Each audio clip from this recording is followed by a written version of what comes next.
Good Monday Makers. I'm here with Dave, Hey, everybody. and this week we're checking out an aquarium light stand, a boat ladder hack, a lawnmower canopy, a miniature desk model, a kayak catamaran, 3D printed pipe feet, a simple kayak loading system, and a connector hack. All kinds of cool things to check out from the community. Let's jump in and look at the builds and projects. This first build is an aquarium light stand built by Daniel. This is really cool. We've talked about light stands for gardening and things. We've never really seen a light stand used in this kind of sense, but I think it makes a lot of sense because we got this aquarium here, got some beautiful fish. It's a really Wow, nice look at aquarium. that coral. Beautiful. They got Nemo in there. But yeah, it's a beautiful aquarium. And they've got this light, and it looks like they've got a leg that they created.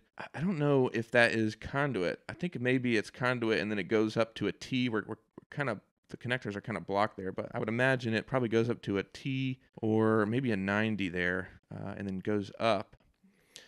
Then they're using T's at the top here to just add some horizontal pipes that kind of hang over the aquarium, and then they're just hanging the light over those. It's just got these loops on the end with some, I don't know what that is, just some kind of cabling, not cable, I guess, but some sort of strap that's just kind of hanging over the pipe, which is a really great way to do that. We saw that with some gardening light stands as well. If they have a hook already, then you can add shower curtain hooks, chain, different things like that, and just kind of utilize the nature of the pipe and just hang it straight from there. But looks like a really simple build. Just we can only see these two connectors, but I would imagine it's got to be connected going down to the floor freestanding. Really appreciate you posting that, and it looks awesome. Good luck with the aquarium. Next up, we've got a build from Mark, and he said he's got a boat ladder, or he's got a boat, and then attached to that, he's got a boat ladder, and he said it has a diameter of about 1 1/8 inch on the ladder itself here. So he said he had to use or to modify the connectors a little bit. He's using the Pro T's, as we can see there, and it's just a really simple addition because he said once they would swing this ladder down,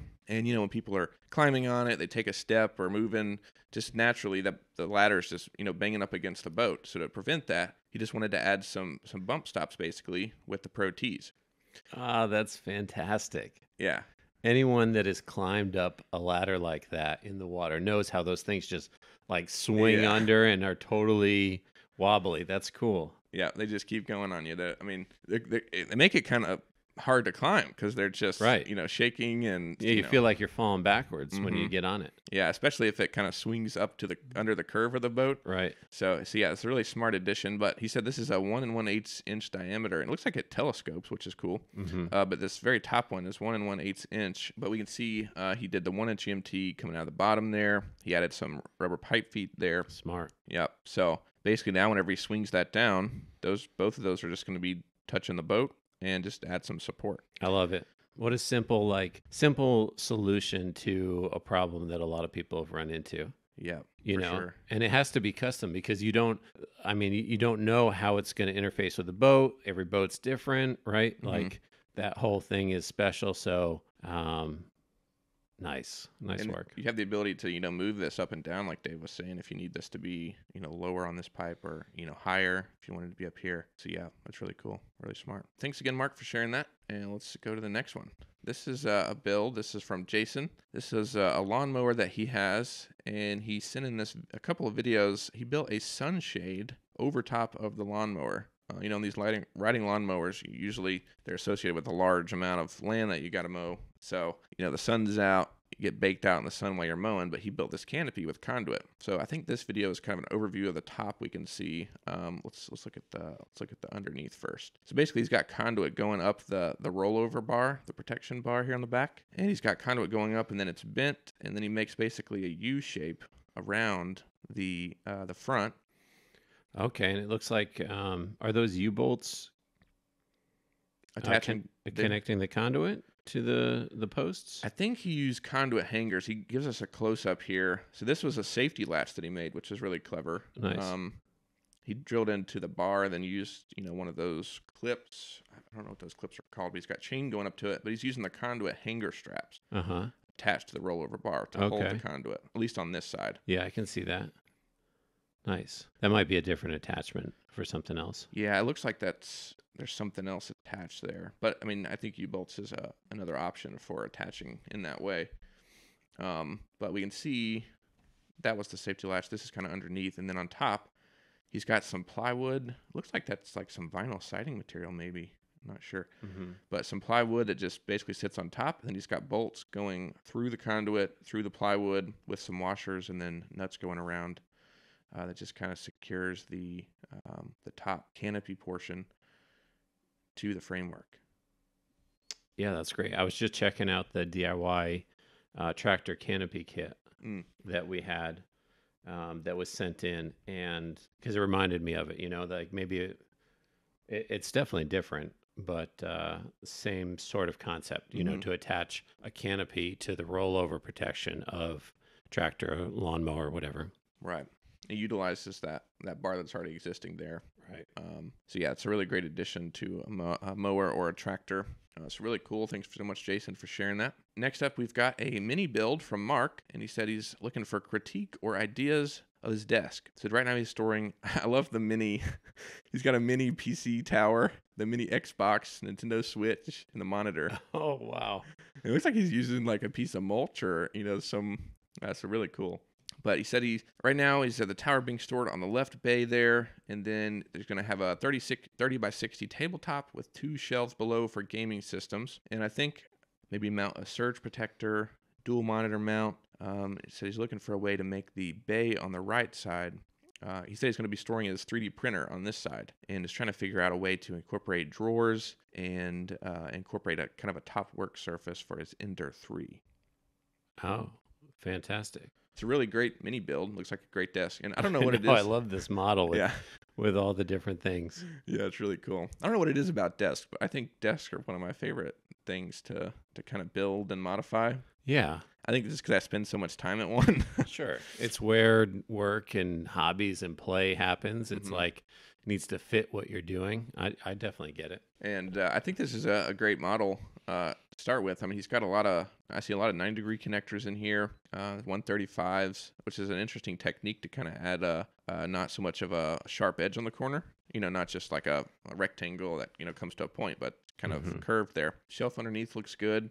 And then he said this side's where he's going to be adding the couple options. We've seen people in the past use these before, which they just screwed, drilled a hole in the conduit and then just added these like you would to any piece of, wood or something like that, and then built a drawer system in that way. So I think that's possible. And I've also seen a lot of people get this from IKEA, which is just a simple drawer system. They have quite a few different ones. This is not the only one. But they make these, to be flat on top, so you can actually put your desktop on top of it. So I could see that being an option as well if you wanted to get some quick and easy drawers on that right side. And then you could just kind of put your, make the rest of the height of the desk match that. So then the top would sit on top on this side. Those are a couple ideas I had for incorporating drawers. Awesome, Mark. Thanks for sharing this desk. And like I said, if you have any other questions or need anything else, free to reach out. Yeah, let's see it when you get it finished. Yeah. Or along the way. We'd love to see build progress photos. For sure. And as we didn't really mention, but the backsplash, is as easy. I think you just added a pipe going up. Depending on how much weight the wood's going to be on the backsplash, you could probably just do pipe up here, pipe up on this side, just kind of rectangle it out, and then just, put your flat surface on it to make a backsplash. I guess it depends, how elaborate of a backsplash you're wanting to do. But yeah. Really cool desk, and love the mini model. Thanks so much for sharing it in the community. Next up is a Kayak Catamaran with outrigger floats. Now, I don't know a whole lot about catamarans and kayaks and things, but he shared a lot of details, and this is from Aaron. Thanks so much for sharing this. Goal: use 2 existing 14-foot ocean kayaks and make a reliable motorized large platform for fly fishing and trolling lakes and rivers. Oh my gosh.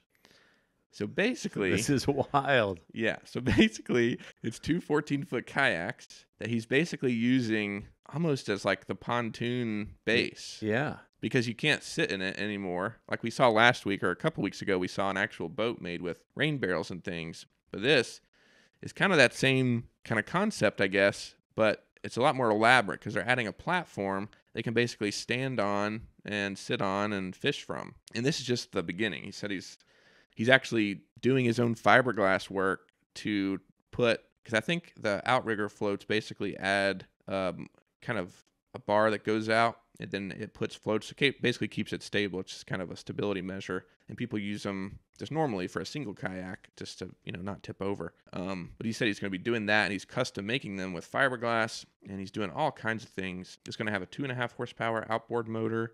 The platform's going to be detachable. One person can roll the platform up, secure it in place. He's going to be doing, I think, water seal paint on the pipes and bolts. Loctite 1/2-inch wood platform will be fiberglassed on one side for lightweight, strength, and flex. Be resin coated on the other side. Foam boat flooring. I mean, this is going to be quite the catamaran. It's going to be awesome. Somebody in the chat said party boat, right? This is the party boat. Yeah. Is that Rick? I think so. Who's the maker on this? This is Aaron. Aaron. Okay. Well, Rick in the chat, he wants to sail on the party boat, and I think we found it. Yeah, for sure. This is amazing. I mean, this really gets my mind going, the possibilities here of making a boat out of just some old kayaks.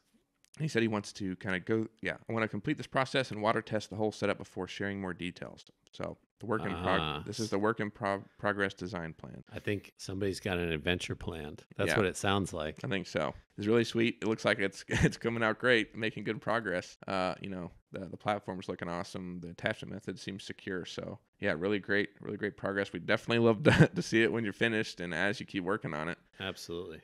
So keep sharing that. But really awesome. Really appreciate you sharing this with us. Really cool build. Next up is a project from Randy, and he said it's been a while since he visited the community. Life gets busy, and today he wants to share a 3D printing hack. So he said that he's used rubber pipe feet from us in the past, and then I think this build, he said he got these off Amazon, but he's had them outside for 2 years. So even though these are from Amazon and not us, I still think ours would probably do something similar after being outside for 2 years. Oh, wow. I mean, I just imagine with rubber baking in the sun. True. It's I just think it's just the nature of rubber. Right. But he's had these on his outdoor deck project for about 2 years, he said. So he's looking for something, instead of replacing them every 2 years, looking for another solution. So he's 3D printed these simple feet that just go on the ends and kind of look like the rubber pipe feet, but they're just made of the filament, 3D printed filament, which is just plastic and just sits on the end there. It looks nice. And you could do the same thing if you wanted to use end caps, but this, I guess, styling to it looks a little bit more like a foot. Fantastic. Yeah, if you wanted to, if you wanted that to. That it looks like it's perfect for there. Yeah, for sure. Thanks, Randy. Great to hear from you. Really awesome.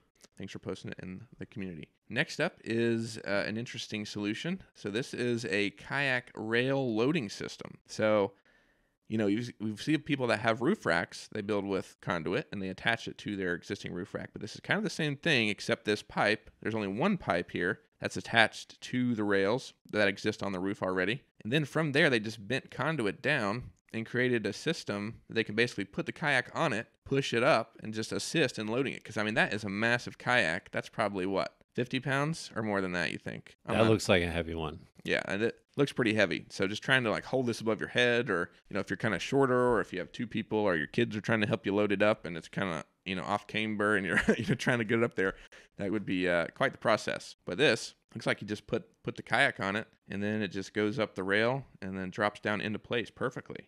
All the way at the very top of this bin, just right where it rests on the rack. So looks like a really great solution. Yeah. Okay, Gregory's in the chat too. Oh, Greg. Awesome, Greg. Thanks for stopping by. He says, it's 60 pounds. Okay. That kayak. Yeah, so that would be quite the move to get that up there. And this looks like a great solution, and he likes it, and it solves that problem. So that's all you need. So Way to go. Yeah, it's really awesome, Greg. Thanks so much for sharing this in the community. I love seeing it. Next up is a follow-up from last week. This is from Hank the Tank, or Jason, and we talked about this, but he shared on Facebook in the MakerPipe Facebook group. This is a Pro T over top of 2 T connectors, and basically it fits over the 3/4 inch T connector shaft. That's amazing. We didn't even know this. Yeah, and I think, what's the outside diameter of the 3/4 inch connector? Do you know offhand? Say that again. The outside diameter of the 3/4 inch T. I don't know the inside is 1.16. Really? Yeah. Oh, well then, yeah. I can't believe I. Yeah, well, because 1 inch conduit's 1.16. Oh. Never. I guess we would never have thought. Yeah, we never really put that together. But. Yeah, because it's 0.96 is the 3/4 inch diameter that we made it for, and then 0.1 thick steel. Mm-hmm. So 1.16. Yeah. Well, it's 0.922 for 3/4 inch conduit. I know, but with the bands, we oversize them a little bit. Oh. I've always designed it for 0.96. I see. No one cares about that. Sorry. But yeah, no, I think it's good information. But yeah, so the 1-inch connectors go over the shaft of the 3/4 inch, and then you could put conduit in the other pipe. And I think he did this to kind of save space, because otherwise you would have the end of the connector is probably somewhere down here, maybe somewhere, and you'd have to add the T on that. So you just add probably like another 1/2 inch to an inch of length to this. And he's working inside of a Honda Element. Every inch matters. So that could really take up a lot more space. But the fact that you can do this is a great way to not only adapt 3/4 inch to 1 inch, but save some space if you're trying to get those pipes really close together. Oh, that's cool. And you can actually throw probably a self-tapping screw through the outside and then drill into the 3/4 inch connector underneath. Nice. Yeah, I didn't even think about that. Yeah, that's really cool. So yeah, that's a great hack and a really smart thing to do that he figured out. And I think he's using it in his bed build. So really awesome, Jason. Really great hack. I could see this being useful for a lot of things. So really appreciate you posting that. Thanks, everybody, for checking out the builds with us. We love doing these episodes. If you want to see any of the projects in more detail, they're all linked down below. You can also check out our live stream from this morning where we go into the builds in a little bit more detail. We also look at some build help questions that people posted. So again, thanks, everybody, for watching, and we'll see you in the next video.